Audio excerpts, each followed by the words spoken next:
শুধু বিধাতার সৃষ্টি নহ তুমি নারী, পুরুষ করেছে তোরে সৌন্দর্য সঞ্চারী আপন অন্তর হতে। বসি কবিগণ সোনার উপমা সূত্রে বুনিছে বসন, সপিয়া তোমার পরে নূতন মহিমা, অমর করিছে শিল্পী তোমার প্রতিমা। কত বর্ণ কত গন্ধ ভূষণ কত না, সিন্ধু হতে মুক্তা আসে খনি হতে সোনা।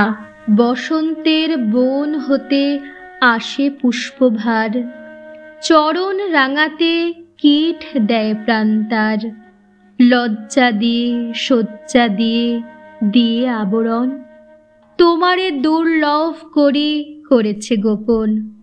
পড়েছে তোমার পরে প্রদীপ্ত বাসনা, অর্ধেক মানবী তুমি অর্ধেক কল্পনা।